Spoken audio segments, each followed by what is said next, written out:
بسم الله الرحمن الرحيم. الحمد لله رب العالمين، والصلاة والسلام على سيد المرسلين وعلى آله وأصحابه أجمعين. أما بعد، أعوذ بالله من الشيطان الرجيم. بسم الله الرحمن الرحيم.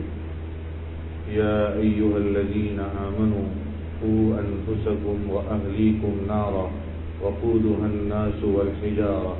صدق الله العظيم. اللهم صل على سيدنا محمد وعلى آل سيدنا محمد وأصحابه وأزواجه وبارك وسلم. دینی مائیں اور بہنیں، اللہ تعالیٰ نے ہم سب کو ایمان کی دولت سے نوازا، اور اسی کے ساتھ ساتھ اللہ تعالیٰ نے اپنے فضل سے رمضان کا مہینہ عطا فرمایا. جیسے اعمال اچھے کرنے سے جنت میں جانے کا وعدہ کیا گیا ہے، اعمال برے کرنے سے جہنم میں جانے کو بتایا گیا ہے. یہ صرف اور صرف مردوں کے لیے نہیں ہے بلکہ عورتوں کے لیے بھی ہے. عام طور پر عورتیں یہ سمجھتی ہیں کہ یہ صرف مردوں کے لیے ہے، ہمارے لیے نہیں. اپنی اصل بات شروع کرنے سے پہلے چند چیزوں کی طرف میری دینی ماؤں اور بہنوں کی توجہ دلانا چاہتا ہوں، اور وہ یہ ہے کہ رمضان کے مہینے کے تقریباً 20 دن گزر گئے. اپنا محاسبہ کریں، سوچیں کہ اب تک ہم نے قرآن کریم کی کتنی تلاوت کی. بہت بڑی پریشانی یہ ہے کہ ہماری عورتیں قرآن کریم کی تلاوت ہی نہیں کرتی، اور اگر کرتی ہیں تو بہت کم کرتی ہیں. قرآن کریم کی تلاوت اپنا مشغلہ بنائیے. حضرت شیخ رحمۃ اللہ علیہ نے فضائل اعمال میں لکھا ہے کہ میرے گھر کی عورتیں گھر کے کام کاج کرنے کے ساتھ ساتھ 15 سے 17 پارے تلاوت کر لیتی. ہم 15 سے 17 پارے نہ کر سکیں، 5 پارے تو کر سکیں، 3 پارے تو کر سکیں. تو پہلی اپیل، پہلی درخواست یہ ہے کہ قرآن کریم کی تلاوت کو نہ چھوڑیں. دوسری چیز، آج کی اس مجلس میں یہ کہنا چاہتا ہوں، بچے کچھ ایام باقی ہیں، ارادہ کریں کہ ان دنوں میں بھی اور آگے چل کر ہمیشہ کے لیے درود شریف روزانہ پڑھیں گے. نبی کریم صلی اللہ علیہ وسلم پر درود بھیجنا ہر امتی کا حق ہے. ہمیں چاہیے کہ ہم روزانہ آپ صلی اللہ علیہ وسلم پر درود بھیجیں. اس سے اچھی کوئی چیز نہیں. اگر کوئی پابندی سے درود پڑھتا ہے اور اپنی زندگی کا اسے مشغلہ بناتا ہے تو اسے بہت سارے فوائد حاصل ہوتے ہیں. تو دینی ماؤں اور بہنوں سے درخواست ہے کہ اپنی زندگی کا دوسرا جز درود شریف کو بنائیں. قرآن شریف کی تلاوت روزانہ کریں، پابندی سے کریں، چاہے آدھا پارا ہی ہو، چاہے پاؤ پارا ہی ہو، چاہے رمضان کے علاوہ میں 2 رکوع ہی ہو، لیکن قرآن کریم پڑھنا نہ چھوڑیں. نمبر 2، درود شریف کو اپنی زندگی کا مشغلہ بنائیں. نمبر 3، کلمہ طیبہ کثرت سے پڑھیں. لا الہ الا اللہ، لا الہ الا اللہ، محمد رسول اللہ صلی اللہ علیہ وسلم.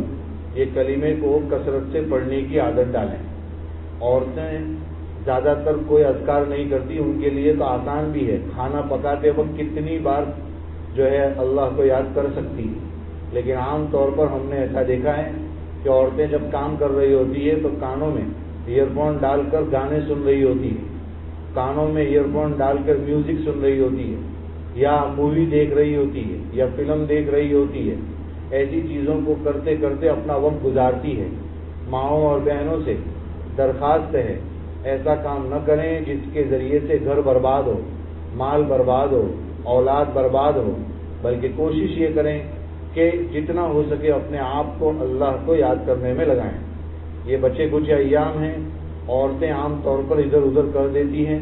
انہیں درخواست کرتے ہیں کہ بچے کچھ ایام کی قدر جیسے مردوں کو کرنی ہے ویسے عورتوں کو بھی کرنی ہے. اللہ تعالیٰ نے جو کام مردوں کو دیا ہے عورتوں کو بھی دیا ہے، جیسے تراویح.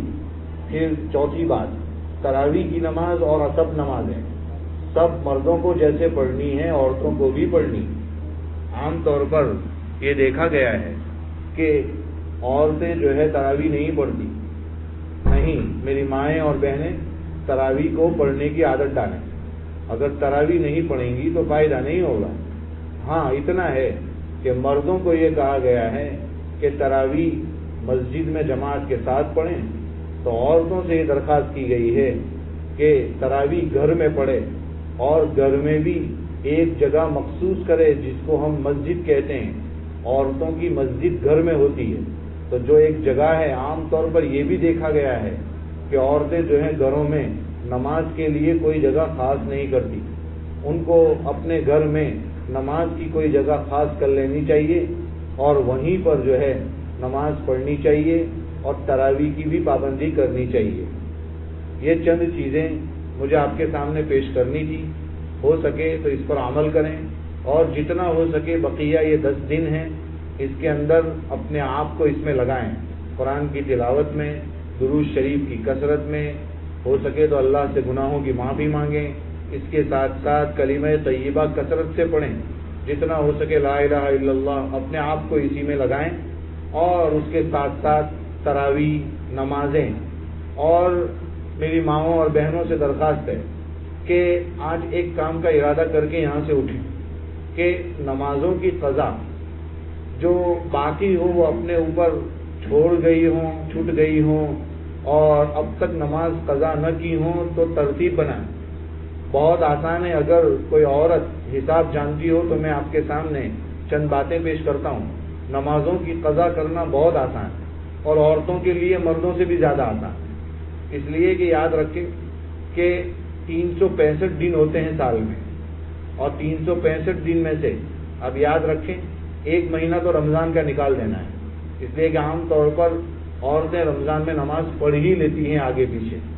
تو ایک مہینہ نکال دیں گے تو 365 میں سے 30 دن نکال دیجیے، اور اس کے ساتھ ساتھ 55 جمعہ آتے ہیں تو جمعہ نکال دیجیے سال بھر کے، 280 دن بچ جائیں گے. پھر اس میں بھی عورتوں کے ایام کے اوقات ہوتے ہیں، کسی کے 5 دن، کسی کے 7 دن، کسی کے 8 دن.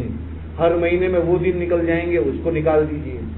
اور پھر بہت ساری نمازیں ایسی ہوتی ہیں جس میں عورتیں کہتی ہیں یہ میری کبھی نہیں چھوٹی، جیسے مغرب نہیں چھوٹی، عصر نہیں چھوٹی. بہت ساری عورتیں کہیں گی عصر کبھی نہیں چھوٹی، تو پھر اس کو بھی نکال دیجیے پورے سال کی. جتنی بچ گئی ہیں پھر دیکھیے کہ کون سی نمازیں مجھ سے زیادہ چھوٹی ہیں، پھر اس کو کاؤنٹ کیجیے اور سال میں کتنی نمازیں ہوتی ہیں اس کو لکھیے ایک طرف. اور ایسی اپنے بالغ ہونے کے بعد سے لے کر اب تک، ٹھیک ہے، کسی کے 5 سال، کسی کے 10 سال، کسی کے 15 سال، اس کو لکھیے. ہمارے بزرگان دین فرماتے ہیں کہ اگر کوئی عورت نفل پڑھے یا مرد ہو کوئی بھی ہو، نفل پڑھتا رہے اور فرض نماز کی قضا اس کے ذمہ ہو تو اس کی نفل کی قبولیت کے بارے میں مسئلہ ہے. تو چاہیے کہ پہلے اپنے فرض نمازوں کی قضا کریں اور ترتیب بنائیں. انشاءاللہ تعالی بہت آسان ہو جائے گا. تو میں عورتوں سے درخواست کرتا ہوں کہ وہ کاؤنٹ کر کے لکھیں اور آج ہی سے ارادہ کر کے شروع کریں کہ میری جتنی نمازیں گئی ہیں میں اس کو پڑھنا شروع کرتی ہوں. اور پڑھنے کا طریقہ یہ ہوگا کہ جیسے ظہر قضا کر رہی ہے تو وہ یوں کہیں کہ میں اپنی زندگی کی آخری ظہر کی نماز کی قضا کر رہی ہوں، میں اپنی زندگی کی آخری عصر کی نماز کی قضا کر رہی ہوں، یعنی جو مجھ سے چھوٹ گئی ہے. تو سوچئے اور پڑھتی جائیں، اور جتنا ہو سکے اپنی زندگی میں اپنے اوپر بوجھ نہ بنے. اس لیے کہ کیا پتا کہ مرنے کے بعد ہماری ان نمازوں کا کوئی فدیہ دے گا یا نہیں دے گا، کتنا دے گا، دے گا بھی کہ نہیں دے گا. اسی طریقے سے جتنے اعمال آپ کریں گی وہ اپنے لیے کریں گی، دوسروں کے لیے بھی کریں گی. تو ہو سکتا ہے کہ دنیا سے جانے کے بعد وہی اعمال آپ کو کام آ جائیں. یہ کچھ چیزیں تھی جو تمہید تھی، بالکل شروع کی باتیں تھی. اب میں اپنی بات حضرت شیخ رحمۃ اللہ علیہ کی فضائل اعمال میں ایک روایت ہے وہاں سے شروع کرتا ہوں، اور وہ یہ ہے کہ حضرت اسماء بنت یزید انصاریہ رضی اللہ تعالی عنہا ایک مرتبہ نبی کریم صلی اللہ علیہ وسلم کے پاس آئی، اور انہوں نے آپ صلی اللہ علیہ وسلم سے کہا کہ اللہ تعالیٰ نے آپ کو مردوں اور عورتوں دونوں کے لیے نبی بنا کر بھیجا ہے. ہم عورتیں آپ پر اور اللہ تعالیٰ پر ایمان رکھتی ہیں. الحمدللہ یہ دونوں نعمتیں میرے اور آپ کے پاس بھی ہیں، میری مائیں اور بہنیں، کہ ہمارا بھی ایمان ہے اللہ تعالیٰ پر اور ہمارا بھی ایمان ہے اللہ کے رسول صلی اللہ علیہ وسلم پر. حضرت اسما رضی اللہ عنہا نے کہا کہ ہم عورتیں گھروں میں رہتی ہیں، پردے میں رہتی ہیں، مردوں کی جب بھی کوئی خواہش ہوتی ہے وہ ہم سے پوری کر لیتے ہیں، اور ہم جو ہے مردوں کی اولاد کو پیٹ میں کئی مہینے تک اٹھائے رکھتی ہیں۔ ان سب باتوں کے باوجود مردوں کو ثواب زیادہ ملتا ہے، ثوابوں کے کاموں میں وہ ہم سے آگے رہتے ہیں، ایسا کیوں؟ وہ یوں کہنا چاہ رہی تھی کہ مرد جمعہ کی نماز پڑھنے کے لیے مسجد میں جاتے ہیں، ہم تو جا ہی نہیں سکتی۔ وہ مسجد میں جماعت کے ساتھ 5 وقت کی نماز پڑھتے ہیں تو ان کو 27 گنا ثواب ملتا ہے، ہم کو تو گھر میں ہی رہنا ہے، اکیلے ہی پڑھنا ہے۔ پھر وہ یوں کہنا چاہ رہی تھی کہ مرد لوگ بیمار کی خبر پوچھنے کے لیے جاتے ہیں، عیادت کرنے کے لیے جاتے ہیں، تو ان کے لیے صبح میں جاتے ہیں تو شام تک 70,000 فرشتے دعائیں کرتے ہیں، رات کو جاتے ہیں تو صبح تک 70,000 فرشتے اس کے لیے مغفرت طلب کرتے ہیں، تو یہ ثواب تو ان کو ہی ملتا رہتا ہے۔ اس کے علاوہ جنازے کی نماز میں بھی مرد حضرات جاتے ہیں، ان کو ثواب اس میں ملتا ہے، اور جہاد میں بھی جاتے ہیں، ہم تو جہاد میں بھی نہیں جا سکتی تو وہ بھی ثواب ہم کو نہیں ملتا۔ جب یہ پورا سوال انہوں نے کر لیا تو آپ کو معلوم ہوگا، روایت سے یہ معلوم ہوتا ہے کہ نبی کریم صلی اللہ علیہ وسلم بہت خوش ہوئے، اور آپ صلی اللہ علیہ وسلم نے ارشاد فرمایا، کیا تم نے اسما سے بہتر دین کے بارے میں کوئی سوال کرنے والی عورت دیکھی ہے؟ صحابہ کرام رضوان اللہ علیہ مجمعین نے کہہ دیا کہ اللہ کے رسول، ہم سوچ بھی نہیں سکتے تھے کہ عورت بھی ایسا سوال کر سکتی ہے۔ حضرت نبی کریم صلی اللہ علیہ وسلم نے ارشاد فرمایا، جس کا خلاصہ یہ ہے کہ اسما تم بھی سنو، اور جن عورتوں نے تم کو میرے پاس بھیجا ہے ان سب عورتوں کو بھی یہ بات سنا دو، ان کو بتلا دو کہ جو عورت اپنے شوہر کے ساتھ اچھا برتاؤ کرے اور اپنے شوہر کو خوش رکھے تو اللہ تعالیٰ اس کو گھر میں بیٹھے بیٹھے تمام چیزوں کا ثواب عطا کریں گے۔ سوچئے میری مائیں اور بہنیں، کیا کرنا ہے؟ صرف اپنے شوہر کے ساتھ اچھا برتاؤ کرنا ہے۔ اگر اپنے شوہر کے ساتھ اچھا برتاؤ کرے گی تو اس کو گھر میں بیٹھے بیٹھے کیا مل جائے گا؟ کتنا آسان کہ گھر میں بیٹھے بیٹھے جتنے اعمال مرد حضرات باہر جا کر کرتے ہیں، پورا کا پورا ثواب عورت کو صرف شوہر کی فرما برداری کرنے پر مل جائے گا۔ دوسری حدیث میں ہے کہیں پر، شوہر کو خوش رکھنے کا مطلب ابھی میں نے آپ کے سامنے پیش کیا کہ نبی کریم صلی اللہ علیہ وسلم اور جو مطلب شریعت میں دین کے خلاف کوئی بات نہ ہو اور شوہر کو خوش رکھے، انشاءاللہ تعالی اس سے بہت فائدہ ہوگا۔ ایک دوسری حدیث میں ہے، المرأة اذا صلت خمسها وحصنت فرجها وصام شهرها، یہاں کہہ رہے ہیں واطاعت زوجها، اس میں ہے یہ روایت میں یہ کہنا چاہتے ہیں کہ مرد حضرات میں صرف اور صرف حضرت ابوبکر صدیق رضی اللہ تعالیٰ عنہ کو یہ مقام حاصل ہے کہ وہ جنت کے کسی بھی دروازے سے داخل ہوں گے۔ یاد رکھیے، مومن کو اس کے اعمال کے مطابق جنت کے کسی بھی ایک دروازے سے داخل ہونے کا حکم ہوگا، لیکن ابوبکر مردوں میں ایسے ہیں رضی اللہ عنہ کہ ان کو جنت کے 8 دروازے پکاریں گے اور انہیں حکم ہوگا کہ کسی بھی دروازے سے آپ داخل ہو سکتے ہیں۔ لیکن یہ مقام کیا مردوں میں ابوبکر کے بعد کوئی پا سکتا ہے؟ نہیں پا سکتا۔ کوئی بھی مرد حضرت ابوبکر صدیق کے اس مقام تک نہیں پہنچ سکتا۔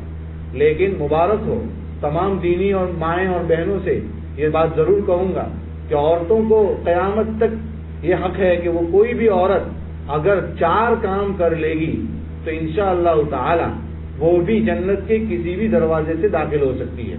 حدیث میں ہے، المرأة اذا صلت خمسها، عورت جب 5 نمازوں کی پابندی کرے پڑھنے کی۔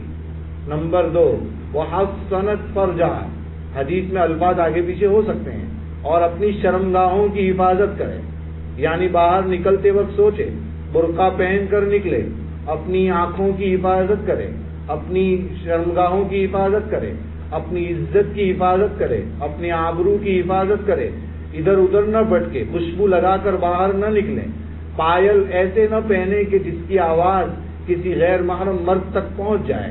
اگر عورت اس طریقے سے اپنی شرمگاہوں کی، اپنی عزت کی حفاظت کرتی ہے، اس کے ساتھ ساتھ 1 مہینے کے جو روزے ہیں، جو اس کے ذمے ہے، سب کے ذمے ہے، وہ روزے پابندی سے رکھتی ہے، اور اگر ایام میں روزے چھوٹ جاتے ہیں تو اس کی قضا بھی کرتی ہے پابندی کے ساتھ، اس لیے کہ ایام میں نمازیں معاف ہے، روزے معاف نہیں ہیں، تو روزوں کی قضا کرنی ہے، جتنا ہو سکے روزوں کی قضا بھی کریں، تو روزوں کی پابندی کریں مہینے کے، رمضان کے مہینے کی، اور اس کے ساتھ ساتھ جو ہے اپنے شوہر کی اطاعت کریں۔ 4 کام ہو گئے، ایک تو 5 نمازوں کی پابندی، رمضان کے مہینے کے روزوں کی پابندی، اور اپنی عزت کی، آبرو کی، شرمگاہوں کی حفاظت، اور اس کے ساتھ ساتھ اپنے شوہر کی اطاعت، شوہر کی فرما برداری۔ اگر یہ 4 کام کرتی ہے تو حدیث شریف میں آتا ہے، سنن نسائی میں ہے کہ وہ کسی بھی دروازے سے داخل ہونے کا اسے حکم دیا جائے گا، اللہ تعالیٰ کی طرف سے اعلان ہوگا کہ جاؤ تم جس دروازے سے جنت کے داخل ہونا چاہو ہو سکتی ہو۔ میں یہاں پر یہی کہنا چاہ رہا ہوں کہ قرآن کریم پڑھنا نہ چھوڑیں، نمازوں کی پابندی نہ چھوڑیں، تلاوت کرنا نہ چھوڑیں، درود شریف پڑھنا نہ چھوڑیں، اس لیے کہ پہلے زمانے میں شیطان لوگوں کو نظر آتا تھا، تو کسی زمانے میں شیطان کسی کو نظر آیا، اس سے پوچھ لیا کہ تیرے جیسا بننا ہو تو کیا کرنے کا؟ تو شیطان نے بتایا میرے جیسا بننے کے لیے سب سے پہلا کام نمازوں میں سستی کرنے کی، تو میرے جیسا بن جاؤ گے۔ اور دوسرا کام کیا بتایا اس نے؟ دوسرا کام یہ بتایا کہ بار بار قسم کھاتے رہنے کا، بار بار جھوٹی قسمیں کھانے کی، تو میرے جیسے بن جاؤ گے۔ میری مائیں اور بہنیں جو ہے 2 کام شیطان بنا دیتا ہے اپنے آپ کو، ایک تو بار بار قسمیں کھانا، جو مردوں میں بھی ہوتا ہے، عورتوں میں بہت زیادہ ہوتا ہے کہ وہ بار بار قسم کھاتی ہے۔ نہیں، قسم نہیں کھانا چاہیے، بہت مجبوری میں صرف اللہ کی قسم کھانا جائز ہے، وہ بھی بہت مجبوری میں، ورنہ انسان کو قسمیں نہیں کھانی چاہیے بار بار۔ اور اس کے ساتھ ساتھ نمازوں میں سستی، یہ منافقوں کی علامت ہے۔ قرآن کریم میں ہے وَإِذَا قَامُوا إِلَى الصَّلَاةِ قَامُوا كُسَالَىٰ، جب نماز کا حکم آتا کھڑے ہونے کا تو وہ لوگ سستی کرتے، کھڑے نہ ہوتے، دھیرے دھیرے کھڑے ہوتے۔ تو انسان کو چاہیے، بلکہ تمام عورتوں کو، تمام دینی ماؤں اور بہنوں کو چاہیے کہ یہ چیزیں نہ کریں۔ اس کے علاوہ ایک حدیث میں یہ بھی آتا ہے جس کی نماز چھوٹ گئی اس کا مال اور اس کے گھر والے سب برباد ہو گئے۔ یاد رکھیے، اگر ہمارا گھر ہو، میری مائیں اور بہنیں دھیان سے سنیں، اگر ہمارے گھر کے اندر کوئی چور آ جائے، سب کچھ لوٹ کر چلا جائے، کتنی تکلیف ہوگی آپ کو، کتنی تکلیف ہوگی؟ کیا کبھی نماز جانے پر اتنی تکلیف ہوئی ہے؟ ذرا غور کیجیے۔ اگر آپ کا چھوٹا سا بچہ جوان ہو دنیا سے چلا جائے، کتنی تکلیف ہوگی؟ اگر بچہ چلا جاتا ہے تو کئی دنوں تک غم نہیں جاتا، کئی مہینوں تک نہیں جاتا۔ کیا کبھی ایک نماز کے جانے پر یہ غم ہوا ہے؟ جبکہ حدیث میں تو آ رہا ہے کہ جس کی نماز چھوٹ گئی اس کا مال بھی برباد ہو گیا، اس کی اولاد بھی برباد ہو گئی۔ ذرا میری دینی اور مائیں اور بہنیں یہ سمجھنے کی ضرورت ہے، قضا نمازوں کا نظام بنائیں، جتنا ہو سکے اپنے آپ کو اس میں لگائیں۔ زندگی میں اللہ تعالیٰ نے رمضان دیا ہے، پتہ نہیں آئندہ سال ہمیں رمضان اللہ تعالیٰ نصیب فرمائے گا یا نہیں فرمائے گا، ان دنوں کی قدر کریں۔ اور جو میں نے بتایا ہے، ہو سکتا ہے کہ جب آخری مجلس جو ہوگی جمعرات کے دن، اس میں پوچھ سکتا ہوں میں کہ چٹھیوں میں لکھ کر بھیجیں کہ کتنی عورتوں نے درود شریف والا عمل شروع کیا، کتنی عورتوں نے قرآن کی تلاوت والا عمل شروع کیا، کتنی عورتوں نے قضا نماز والا عمل شروع کیا، کتنی عورتوں نے سارے اعمال شروع کر دیے جو ہم نے آج پہلی مجلس میں بتائے ہیں۔ تو جمعرات کو جو اخیر میں بڑی مجلس ہونے والی ہے، اس میں جب آئیں گی تو ہم سوال کریں گے کہ یہ عمل جن جن لوگوں نے شروع کیا ہے چٹھی پر لکھ کر بھیجیے، انشاءاللہ تعالی اس سے فائدہ ہوگا، آپ کو بھی ہوگا، گھر والوں کو بھی ہوگا، گھروں کے اندر رحمتیں آئیں گی، برکتیں آئیں گی، اور بقیہ دنوں کی قدر ہوگی، اور رمضان اچھے طریقے سے گزر جائے گا۔ آج کی میری بات کا یہی پیغام کہ یہ کچھ اعمال کرنے کو کہا وہ کرنا ہے، اور اس کے ساتھ ساتھ شوہر کی اطاعت کرنی ہے، اس کو خوش رکھنا ہے۔ اگر شوہر کو خوش رکھیں گی تو آپ نے حدیث میں ابھی پڑھ لیا کہ شوہر کو خوش رکھنے سے جو ہے کیا ہوگا، ایک فائدہ تو حدیث میں یہ آیا کہ گھر میں بیٹھے بٹھائے آپ کو ثواب مل جائے گا۔ دوسرا فائدہ ہم نے بتایا کہ حدیث شریف میں ہے کہ اعلان ہوگا کہ جاؤ جس جگہ سے، جس جنت کے دروازے سے داخل ہونا چاہو ہو سکتی ہو۔ یہ آسان بات ہے۔ اللہ تعالی ہم سب کو ان باتوں پر عمل کرنے کی توفیق عطا فرمائیں اور دین کی سمجھ پیدا فرمائیں، اور قرآن